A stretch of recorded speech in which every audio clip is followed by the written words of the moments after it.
क्या होगा अगर मैं आपसे कहूं कि ये कलयुग जिसमें हम जी रहे हैं अनंत ब्रह्मांडों में चल रहे अनगिनत टाइम साइकिल्स में से बस एक है। सोचिए, क्या ऐसा हो सकता है कि किसी दूसरे यूनिवर्स में महाभारत का युद्ध अभी शुरू भी नहीं हुआ हो, या शायद कहीं त्रेता युग अपने चरम पर हो और भगवान राम का राज चल रहा हो। सुनने में किसी साइंस फिक्शन फिल्म की कहानी लगती है ना? लेकिन हमारे प्राचीन पुराणों में कुछ ऐसे गहरे राज छिपे हैं जो इस हैरान कर देने वाली संभावना की तरफ इशारा करते हैं। यह सिर्फ कल्पना नहीं है, बल्कि एक ऐसा गहरा सवाल है जो हमारी सच्चाई की बुनियाद को हिला सकता है।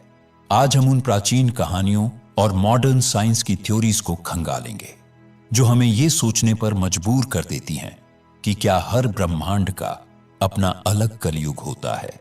चलिए आज इन रहस्यों से पर्दा उठाते हैं। इस पूरी गुत्थी को समझने की पहली चाबी एक कहानी में छिपी है जो समय के होने पर ही सवाल उठा देती है। यह कहानी है सतयुग के राजा काकुदमी और उनकी बेटी रेवती की। राजा अपनी बेटी के लिए एक काबिल दूल्हा ढूंढ रहे थे, पर उन्हें धरती पर कोई भी रेवती के लायक नहीं लगा। अपनी इस मुश्किल का हल पाने के लिए वो अपनी योग्य शक्तियों से ब्रह्मलोक पहुंच गए ताकि सीधे सृष्टिकर्ता यानी भगवान ब्रह्मा से ही सलाह ले सके। जब राजा काकुदमी अपनी बेटी के साथ ब्रह्मलोक पहुंचे, वहां गंधर्व हाहा और हूहू का एक शानदार संगीत कार्यक्रम चल रहा था। संगीत इतना कमाल का था कि राजा और उनकी बेटी वक्त का हिसाब ही भूल गए। उन्होंने सब्र से कार्यक्रम के खत्म होने का इंतजार किया। जब कार्यक्रम खत्म हुआ, राजा काकुदमी ने ब्रह्मा जी को प्रणाम किया और अपने आने का कारण बताया। उन्होंने अपनी बेटी के लिए चुने गए कुछ राजकुमारों की लिस्ट ब्रह्मा जी को दिखाई और उनसे सलाह मांगी। ब्रह्मा जी मुस्कुराए और उन्होंने जो कहा उसे सुनकर राजा के पैरों तले जमीन खिसक गई। उन्होंने कहा, हे राजन, जिन राजकुमारों की लिस्ट तुम मुझे दिखा रहे हो वो सब तो कब के मर चुके हैं। उनके बेटे, पोते और यहां तक कि उनके वंश भी खत्म हो चुके हैं। राजा हैरान रह गए। उन्होंने पूछा, प्रभु, यह कैसे हो सकता है? हमें तो यहां आए कुछ ही पल हुए हैं। तब ब्रह्मा जी ने समय के अनोखे रहस्य को समझाया। उन्होंने बताया, जितनी देर तुमने यहां बैठकर संगीत सुना, उतनी देर में पृथ्वी पर 27 चतुर्युग बीत चुके हैं। एक चतुर्युग यानी चारों युगों, सतयुग, त्रेता, द्वापर और कलयुग का पूरा एक चक्कर जो लाखों साल का होता है। ब्रह्मलोक का छोटा सा पल धरती के करोड़ों सालों के बराबर था। यह कहानी हमें पहला और सबसे जरूरी सुराग देती है। हिंदू कॉस्मोलॉजी के हिसाब से समय हर जगह एक जैसा नहीं है। अलग अलग लोकों और डायमेंशंस में समय अलग अलग स्पीड से बहता है। ब्रह्मा जी ने राजा को वापस धरती पर जाने और द्वापर युग में मौजूद भगवान कृष्ण के बड़े भाई बलराम से रेवती की शादी करवाने की सलाह दी। तो यह सिर्फ एक कहानी नहीं, बल्कि एक आइडिया है। यह बताता है कि अगर अलग अलग लोकों में समय अलग हो सकता है, तो क्या अलग अलग ब्रह्मांडों में ऐसा नहीं हो सकता? समय की इस पहेली को तो हमने देख लिया। अब जरा ब्रह्मांड की सीमाओं से भी आगे निकलते हैं। भागवत पुराण में एक और बड़ी दिलचस्प कहानी है जो सीधे सीधे मल्टीवर्स यानी कई ब्रह्मांडों के कॉन्सेप्ट को हमारे सामने रखती है। एक बार भगवान ब्रह्मा को इस बात का थोड़ा घमंड हो गया कि वो ही सृष्टिकर्ता हैं। वो ये देखना चाहते थे कि वृंदावन में गाय चराने वाला ये छोटा सा बच्चा कृष्ण आखिर है कौन। कृष्ण को परखने के लिए ब्रह्मा जी ने उनके सभी दोस्तों और बछड़ों को गायब कर दिया और उन्हें एक गुफा में छिपा दिया। जब कृष्ण लौटे और उन्हें अपने दोस्त नहीं मिले, तो वो फौरन समझ गए कि ये ब्रह्मा जी का ही काम है। फिर कृष्ण ने एक ऐसा चमत्कार किया जिसकी किसी ने कल्पना भी नहीं की होगी। उन्होंने खुद को अपने हर एक दोस्त और हर एक बछड़े के रूप में बदल लिया। बिल्कुल वही चेहरा, वही आदतें और वही कपड़े। पूरे 1 साल तक कृष्ण इन्हीं रूपों में वृंदावन में खेलते रहे और किसी को, यहां तक कि ग्वालों की मांओं को भी जरा सा शक नहीं हुआ। 1 साल बाद जब ब्रह्मा जी ये देखने लौटे कि कृष्ण का क्या हाल हुआ, तो वो देखकर दंग रह गए। सारे ग्वाल बाल और बछड़े ठीक वैसे ही कृष्ण के साथ खेल रहे थे जैसे पहले खेलते थे। उनकी माया फेल हो चुकी थी। जब वो अपनी गलती मानकर कृष्ण से माफी मांगने पहुंचे तो कृष्ण ने उन्हें एक ऐसा नजारा दिखाया जिसने ब्रह्मा का घमंड चूर चूर कर दिया। कृष्ण ने उन्हें दिखाया कि वो जिस ब्रह्मांड के ब्रह्मा हैं वो तो बस एक धूल के कण जैसा है। उन्होंने दिखाया कि कैसे अनंत ब्रह्मांड मौजूद हैं और हर ब्रह्मांड का अपना ब्रह्मा है। उन्होंने देखा कि कुछ ब्रह्मांडों में ब्रह्मा के 4 सिर थे, किसी में 10, किसी में 100, किसी में 1000, तो किसी में लाखों सिर थे। वो सभी कृष्ण की पूजा करने के लिए वहां आए थे। ये देखकर हमारे ब्रह्मांड के 4 सिर वाले ब्रह्मा को एहसास हुआ कि वो कितने छोटे हैं।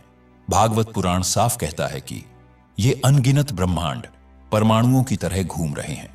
हर ब्रह्मांड 7 परतों से ढका है। पृथ्वी, जल, अग्नि, वायु, आकाश, कुल ऊर्जा और अहंकार, और हर परत पिछली वाली से 10 गुना बड़ी है।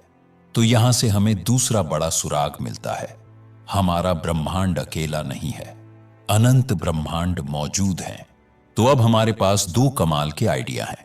पहला, समय की स्पीड हर जगह एक जैसी नहीं है। दूसरा, ब्रह्मांड एक नहीं बल्कि अनंत है। अब इन दोनों बातों को जोड़ते हैं और अपने असली सवाल पर वापस आते हैं। पहले युग साइकिल को समझते हैं। हिंदू धर्म के अनुसार समय सीधी रेखा में नहीं बल्कि एक चक्र में चलता है जिसे चतुर्युग कहते हैं। ये 4 युगों से बना है। सतयुग, सच्चाई और धर्म का सुनहरा दौर जो 17,28,000 साल का है।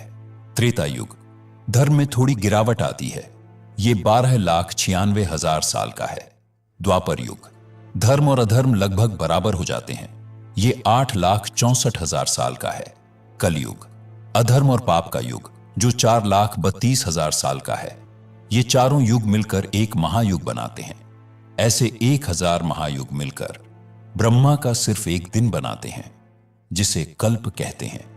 अब सोचिए, अगर राजा काकुदमी के लिए ब्रह्मलोक में बिताया कुछ वक्त पृथ्वी पर लाखों साल के बराबर हो सकता है, और अगर अनंत ब्रह्मांड मौजूद हैं तो क्या यह सोचना गलत होगा कि हर ब्रह्मांड का अपना एक आजाद टाइम साइकिल हो सकता है? यह बिल्कुल मुमकिन है कि जब हमारा ब्रह्मांड कलयुग के अंधेरे से गुजर रहा हो तो कोई दूसरा ब्रह्मांड सतयुग के अपने सुनहरे दौर में जी रहा हो। किसी और ब्रह्मांड में द्वापर युग चल रहा हो और वहां कृष्ण और अर्जुन के बीच गीता का संवाद हो रहा हो। किसी और में त्रेता युग हो और वहां कोई और राम किसी और रावण से लड़ रहे हों। हमारे पुराणों का ये कॉन्सेप्ट मॉडर्न साइंस की एक बहुत ही चौंकाने वाली थ्योरी से काफी मिलता जुलता है। आपको शायद लगे कि ये सब सिर्फ पौराणिक कहानियां हैं, लेकिन रुकिए, मॉडर्न कॉस्मोलॉजी की एक थ्योरी है जिसे इटर्नल इन्फ्लेशन कहते हैं। ये बिग बैंग थ्योरी का ही एक अगला हिस्सा है। ये थ्योरी कहती है कि बिग बैंग के बाद ब्रह्मांड फैला, लेकिन यह फैलाव हर जगह एक ही स्पीड से नहीं रुका। कुछ हिस्सों में यह धीमा होकर रुक गया और वहां हमारे जैसे बबल यूनिवर्स यानी बुलबुला ब्रह्मांड बन गए। लेकिन स्पेस के बहुत बड़े हिस्सों में यह फैलाव आज भी जारी है और यह हमेशा जारी रहेगा। इस लगातार फैलते हुए स्पेस में क्वांटम हलचल की वजह से लगातार नए नए बुलबुला ब्रह्मांड बनते रहते हैं, ठीक वैसे ही जैसे उबलते पानी में बुलबुले बनते हैं। इस थ्योरी का सबसे दिलचस्प हिस्सा यह है कि यह मानती है कि हर बुलबुला ब्रह्मांड के अपने अलग फिजिकल नियम हो सकते हैं, अलग कांस्टेंट, और यहां तक कि समय की अलग रफ्तार भी। जो फिजिक्स हमारे ब्रह्मांड में काम करती है, जरूरी नहीं कि वो दूसरे में भी काम करे। अब सोचिए, ये कितनी अद्भुत बात है। हजारों साल पहले हमारे ऋषियों ने जो बात कहानियों और फलसफे के जरिए कही कि अनंत ब्रह्मांड है और हर लोक में समय अलग है, आज वही बात मॉडर्न फिजिसिस्ट मैथ्स और थ्योरीज की भाषा में कह रहे हैं। दोनों एक ही नतीजे पर पहुंच रहे हैं, बस रास्ते और भाषा अलग है। एक का रास्ता आध्यात्मिक है तो दूसरे का वैज्ञानिक। तो इसका हमारे लिए क्या मतलब है? अगर हर ब्रह्मांड में अलग कलयुग या सतयुग हो सकता है तो इसके गहरे दार्शनिक और आध्यात्मिक मायने हैं। सबसे पहले तो यह हमारे घमंड को तोड़ता है। हम सोचते हैं कि हमारा ब्रह्मांड, हमारी पृथ्वी, हमारी जिंदगी ही सब कुछ है, लेकिन यह कॉन्सेप्ट हमें बताता है कि हम एक अनंत ब्रह्मांड के महासागर में बस एक छोटी सी बूंद है। दूसरा, यह कर्म और पुनर्जन्म के सिद्धांत को एक नया एंगल देता है। क्या एक ब्रह्मांड के कर्म दूसरे को असर कर सकते हैं?